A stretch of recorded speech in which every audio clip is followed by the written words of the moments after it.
eu me chamo Ana Carla, eu sou aqui da Universidade Federal do Paraná e hoje vou apresentar os resultados da minha iniciação científica intitulada Mudanças no perfil lipídico da dieta materna prejudicam o desenvolvimento neuromotor das próteses. Eu sou orientada pela professora doutora Kátia Drivago e co-orientada pelo mestre Matheus Felipe Zazul.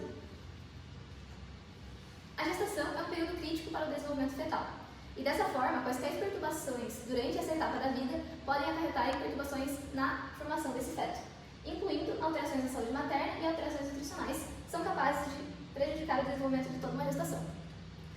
A dieta ocidental é conhecidamente composta por um aumento da inserção de alimentos ultraprocessados e ácidos graxos em todas as etapas da vida, incluindo durante o período gestacional. Considerando isso, essa inserção de ácidos graxos nessa dieta materna pode ser capaz de alterar toda uma gestação que está em andamento. Os objetivos desse trabalho, então, são caracterizar o neurodesenvolvimento das proles por meio de testes reflexos, observar se há alterações sensitivas nesses animais, avaliar o desenvolvimento neuromotor por meio de testes de força e locomoção em campo aberto, observar as possíveis alterações macroscópicas encefálicas da prole e relatar a característica desses animais na vida adulta e quais as possíveis alterações que se mantêm até esta fase da vida. Agora, para se fazer isso, a gente utilizou 32 ratas divididas em 4 grupos. Um grupo controle, que não recebeu suplementação nenhuma, um grupo SPL3, que foi suplementado com óleo de peixe rico em ômega 3, um grupo SPL6, que foi suplementado com óleo de soja rico em ômega 6, e um grupo SPL9, que foi suplementado com óleo de oliva rico em ômega 9. Essas ratas foram suplementadas e a partir do início dessa suplementação, 21 dias foram contados e essas ratas foram colocadas para acasalamento. Após esse período, houve o nascimento dos filhotes, no dia 42, e por fim, aos 63 dias, esses filhotes foram desmamados e a suplementação teve fim. Agora, considerando esses filhotes, a partir do dia 0, que foi o dia de nascimento deles, até o dia 15, foram realizados os testes reflexos. No dia 7, foi realizada as medidas do crânio. No dia 11, o teste de resposta ao susto e reconhecimento olfativo. No dia 14, novamente, foram coletadas as medidas do crânio. No dia 21, foi repetido o teste de resposta ao susto. No dia 30, foi realizado o teste de campo aberto. E no dia 150, foi feita a eutanásia desses animais. Agora, indo para os resultados, nos testes de preensão palmar e de reflexo de rotação, a gente não observou nenhuma diferença entre os grupos. Agora, em relação ao reflexo de esquiva ao abismo, os grupos suplementados eles apresentaram uma aquisição mais rápida desses reflexos em relação ao grupo controle, menos o grupo ômega 6 nas fêmeas. Em relação ao reflexo de ataxia, novamente não houve nenhuma diferença entre os grupos. No reflexo do desandar adulto, só houve diferença nas fêmeas, em que novamente os animais suplementados conseguiram adquirir esse reflexo antes dos animais controle.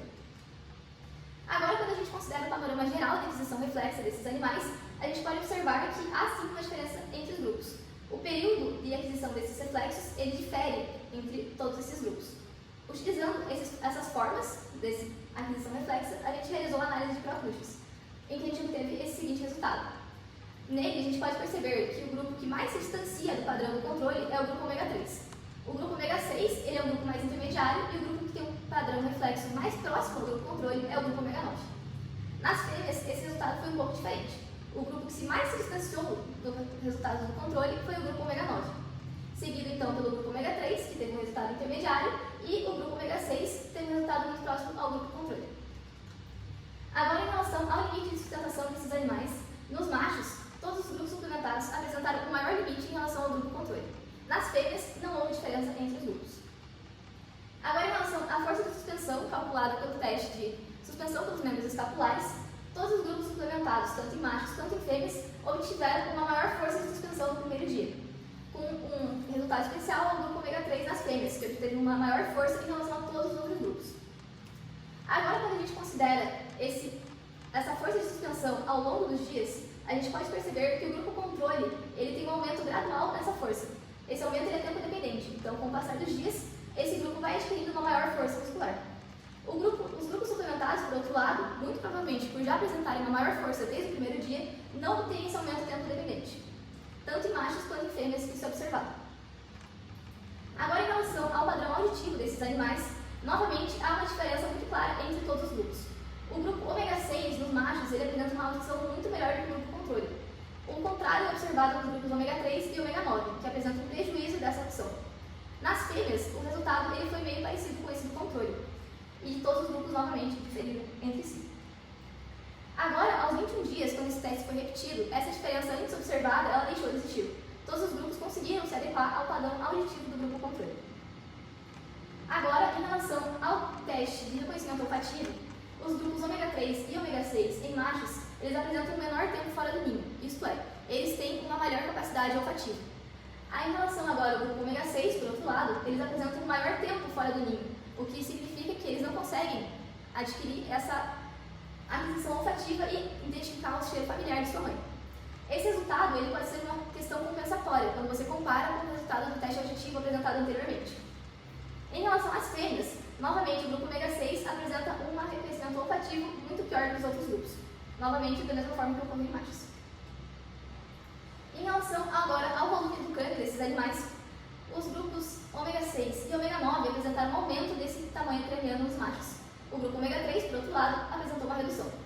Nas fêmeas, o resultado foi um pouco invertido. No grupo ômega 6, essas fêmeas apresentaram um menor volume craniano. Nos outros grupos não houve diferença. Agora, quando a gente compara esse resultado com o resultado obtido aos 150 dias, utilizando o volume total do encéfalo, a gente pode observar que o grupo ômega 6 e ômega 9 em machos, eles ainda apresentam um volume encefálico maior. Nas fêmeas, todos os grupos suplementados apresentam um volume encefálico maior do que o grupo controle. Agora, quando a gente utiliza também o peso desse encéfalo desses animais para calcular a densidade, a gente observa que em machos, além desse aumento no volume, há também um aumento na densidade desse encéfalo. Em fêmeas, é observado o oposto. Apesar do aumento de volume, há uma diminuição da densidade. Esse resultado sugere que há alguma diferença, algum prejuízo na maturação neuronal desses animais. Alguma diferença arquitetônica. Agora, em relação ao resultado do campo aberto, o padrão de exploração desses animais, tanto em machos quanto em fêmeas, foi muito diferente do padrão encontrado no grupo controle. De modo geral, os grupos suplementados eles apresentam uma atividade exploratória maior do que o grupo controle. Novamente, realizando a análise de pró-bruxos, a gente observa que os grupos suplementados entre machos e fêmeas, eles se aproximam. Então, fêmeas de uma mesma suplementação e machos apresentam resultados próximos. E dessa forma, o grupo mais distante do grupo controle em relação ao seu processamento exploratório é o grupo ômega 3, seguido então pelo grupo ômega 6 e o grupo mais próximo do comportamento exploratório do grupo controle é o grupo ômega 9. Então, como conclusões desse trabalho, a gente tem que a suplementação com óleos ricos em ácidos graxos insaturados durante o desenvolvimento, ele modifica a sensibilidade sensorial e a capacidade motora dos ratos durante o período perinatal, além de modificar o desenvolvimento encefálico de forma persistente, de maneira que mesmo na idade adulta essas diferenças morfológicas são identificadas. O padrão de resposta não é conservado entre machos e fêmeas, sugerindo que o sexo pode interferir de forma significativa no efeito desses diferentes óleos.